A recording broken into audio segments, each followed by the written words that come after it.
Complete কাগজপত্ৰ আছে, ইয়াত কোনো অসুবিধা নাই। বিনা নোটিছত বিনা কমপ্লেইনত আমার ঘর দুয়ার ভাঙি এনেকা বস্তু পানি সব বরবাদ করে।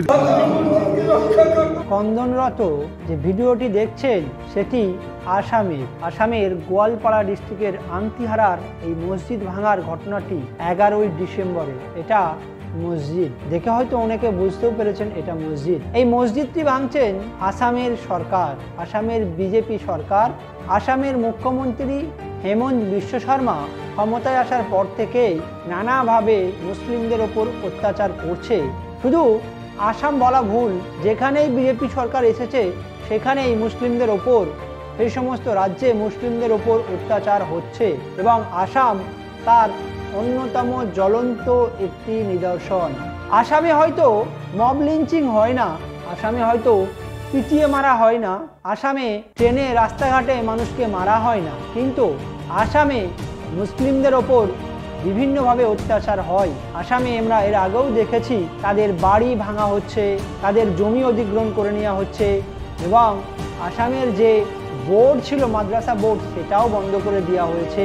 মাদ্রাসা বোর্ড বলতে সেটা হচ্ছে যেরকম জেনারেল পড়াশোনা হয় সেই জেনারেল পড়াশোনার মুসলিমদের পরিচালিত এবং সেটাতেও সব কিছু ভূগোল, ইতিহাস, বাংলা সবই সাবজেক্ট থাকে, শুধু একটা সাবজেক্ট থাকে ধর্মীয় বিষয়, আর ভেদাভেদ কিছুই থাকে না জেনারেল পড়াশোনার সঙ্গে। এবং এই বোর্ডেতেও বহু হিন্দুরাও পড়াশোনা করে, যেটা আমাদের ওয়েস্ট বেঙ্গল বোর্ডেতেও অনেক হিন্দুরাও পড়াশোনা করে, প্রায় 20% হিন্দু পশ্চিমবাংলার বোর্ডেতে পড়াশোনা করে, সেরকম আসামেও পড়াশোনা করে। বন দপ্তর হঠাৎ কোনো নির্দেশিকা না দিয়েই এই মসজিদ ভাঙছেন এবং মসজিদের আশেপাশে যে বাড়ি এগুলোও ভাঙছেন। বন দপ্তরের যে সীমানা আছে সেই সীমানার বাইরে এসে বন দপ্তর এই বাড়িগুলো ভাঙছেন। আপনারা এই পিলারটা দেখতে পাচ্ছেন, এই পিলারটা বন দপ্তরের সীমানা, তারপরেও সেই এরিয়া ছেড়ে এসেও বন দপ্তর এইগুলো ভেঙে দিচ্ছে। এটা নতুন করে একদিনে এই মসজিদ বা এইসব বাড়ি, এই বসতি হয়ে যায় না, দীর্ঘদিন থেকে গড়ে উঠেছে। যদি এইগুলো অবৈধ হয় বা এইগুলো বাসযোগ্য নয়, কেন সরকার এইগুলো বসতি নির্মাণ করতে দিয়েছিল? এইটাও একটা বড় প্রশ্ন। আজ যেখানে মানুষের রুজি রুটি বাসস্থান নিয়ে সংকট চলছে, মানুষ কিভাবে বাঁচবে, মাথা গুঁজে থাকবে, সেই বাঁচারটুকু মানুষের সংকটে পরিণত হয়েছে, সেই সময় দাঁড়িয়ে মানবিক সরকার, গণতন্ত্রের দ্বারা নির্বাচিত সরকার ক্ষমতায় এসে স্বৈরাচারী নীতি, হিটলারি নীতি এর মাধ্যমে মানুষের ধর্মীয় স্থান, মানুষের বাসস্থান, রুজি রুটি সব কিছু কেড়ে নিচ্ছে। এটা শুধু মুসলিমদের সমস্যা নয়, এই সমস্যা আমরা বিভিন্ন বিজেপি চালিত রাজ্যের, বিজেপি যে রাজ্যে ক্ষমতায় আছে আমরা দেখতে পাই। শুধু বিজেপি চালিত রাজ্যেও নয়, তার বাইরেও আছে। আমরা দেখতে পাই রেল আছে কেন্দ্রীয় সরকারের হাতে, কিন্তু সেই রেলের বস্তিতে যারা বসবাস করে, দীর্ঘদিন থেকে বসবাস করছে রেলের বস্তি এলাকায়, তাও গুড়িয়ে দেওয়া হচ্ছে, ভেঙে গুড়িয়ে দেওয়া হচ্ছে।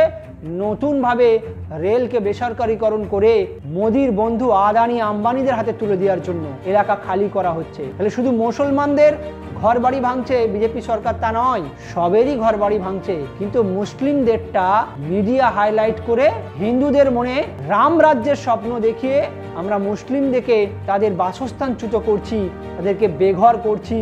রাম রাজ্য প্রতিষ্ঠা হবে, মুসলিমদেরকে বাংলাদেশ আর পাকিস্তানে তাড়িয়ে দেওয়া হবে। এই আসামে যে এনআরসি হয়েছিল, সেই এনআরসিতে মুসলিমদেরকে তাড়ানো হচ্ছে বলা হয়েছিল, কিন্তু এনআরসিতে 42 লাখ থেকে বাছাই ঝাড়াই করে 17 লাখে দাঁড় করানো হয়েছিল। সেই 17 লাখে মাত্র 4 লাখ প্লাস মুসলিমের নাম, কিন্তু 12 লাখ প্লাস হিন্দুরই নাম। ডিটেনশন যে ক্যাম্প আছে, সেই ডিটেনশন ক্যাম্পে অধিকাংশ হিন্দু লোকেদের বন্দি আছে। অনেকে তার বাড়ির সঙ্গে যোগাযোগ করতে না পেরে অনেকে ওখানে আত্মহত্যা করছেন। এই করুণ দৃশ্য সবাই জানেন। কিন্তু রাম মন্দির হচ্ছে, সারা ভারতে রাম রাজ্য প্রতিষ্ঠিত হবে সেই আশায়, সেই স্বর্গের স্বপ্নতে সবকিছু ভুলে গিয়ে মুসলিমদের তাড়ানো হচ্ছে, মুসলিমদের ঘর বাড়ি ভাঙা হচ্ছে। এই ব্রেন ওয়াশিং আমাদের ঢুকিয়ে দিয়েছে। একজন হাতে তুলে দেখাচ্ছেন এই কাগজ, এই কাগজের এই যে দলিল, এটা আসাম সরকারের দেওয়া। এখানে মসজিদের কেনা জমি, এখানে লিখিত জমি, তারপরেও এই এলাকায় বসতি, এই মসজিদ ভেঙে দেওয়া হয়েছে। যে হিটলারি সরকার, স্বৈরাচারী সরকার চলছে, সেটাই কিন্তু এটার উদাহরণ। কবে শেষ হবে এই সরকারের? জনগণ কবে গণতন্ত্র বা স্বাধীনতা, এটা এই স্বাধীন হয়েছি তার প্ৰকৃত স্বাধীনতা ভোগ করব। মই এতিয়া যোনটো জেগাত আছো এই ঘৰটো মোৰ নামৰ হয়। মোৰ নামটো হৈছে সুৰুজ্জামাল আলী। ইয়াত অভিযোগ মোৰ এইটোৱে আহিছে, আজি যোনটো জেগাত আমি ঘৰটো বনাইছোঁ এই ঘৰটো বনোৱাৰ কাৰণে ইয়াত কাগজ পাতি চাওক আপোনালোকে, এইটো চব আছে। একদম টিভি ধৰাইছিলে, টিভি ধৰাৰ পৰা মোৰ আগত অলৰেডি 3টা মানুহে কিনা বেচা কৰিছিলে। মই 4 নম্বৰ কাষ্টমাৰ হওঁ। 4 নম্বৰ কাষ্টমাৰ কৰোঁতে এইটো মণ্ডলৰ লগত কথা পাতি খাজনা ৰচিদ আছে, তাৰপাছত আপোনাৰ এইবিলাক চব চিটা কপি, এইটো আপোনাৰ দলিল হয়, তাৰপাছত আপোনাৰ এইটো চিটা কপি আছে, চব এইটো চব বস্তু প্ৰমাণ আছে থকা অৱস্থাতেও। মাজত যেতিয়া আপোনাৰ এই ফাৰ্ষ্ট ডিপাৰ্টমেণ্টৰ মাটি ভাঙিব আহিছিলে সেইটো টাইমত আমি তেওঁলোকক জনালোঁ যে এইটো মাটি মোৰ এনেকুৱা কাগজ পত্ৰ আছে, ইয়াত আপোনালোকৰ কিবা অসুবিধা হ'ব নেকি? তেতিয়া ক'লে না, আমি অকল ডিপাৰ্টমেণ্টৰ মাটি ভাঙিব আহিছোঁ, আপুনি চৰকাৰী খাজ মাটি ভাঙিবলৈ অহা নাই। তেতিয়া মানে আমি ঘৰ বাৰী যোনটো আছিলে আমি সেনেকুৱাই থৈ দিলোঁ।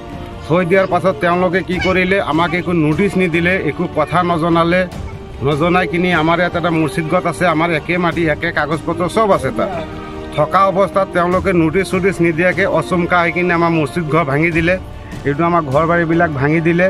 চৰকাৰৰ ওপৰত আমাৰ এইটোৱে আবেদন, এইখিনি কাগজ আমি হাতে বনোৱা নহয়, তেওঁলোকে দিয়া হয়।